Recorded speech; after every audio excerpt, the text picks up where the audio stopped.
গত ২৮ জানুয়ারি গুজরাটের গান্ধীনগরে বসেছিল হিন্দি চলচ্চিত্র ইতিহাসের সবচেয়ে মর্যাদাপূর্ণ ফিল্মফেয়ারের ৬৯তম আসর, যা সঞ্চালকের ভূমিকায় ছিলেন প্রখ্যাত চলচ্চিত্র নির্মাতা করণ জোহর।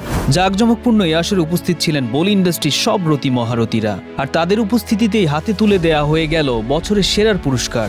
আর কার কার ভাগ্যে জুটেছে ৬৯তম ফিল্মফেয়ারের সেরার পুরস্কার, তাই নিয়ে চলচ্চিত্রের এবারের আয়োজন। গেল বছর ছিল বলি ইতিহাসের সেরা বছর। বক্স অফিস কাঁপিয়েছে অ্যাকশন মুভি থেকে শুরু করে রোমান্টিক ড্রামা সহ ভিন্ন ঘরানার ছবিগুলোই। তারই প্রতিফলন যেন ঘটেছে ফিল্মফেয়ারের ৬৯তম আসরেও। ২০২৩ সালে লিড রোলে সেরা অভিনেতার পুরস্কার শাহরুখ, সানি দেওলদের মতো সুপারস্টারদের টেক্কা দিয়ে বছরের সেরা অভিনেতার পুরস্কার বাগিয়ে নিয়েছে অ্যানিমেল খ্যাত তারকা রণবীর কাপুর। অন্যদিকে লিড রোলের ক্রিটিক্স চয়েসে সেরা 12 ফেল তারকা শ্রীকান্ত ম্যাসি।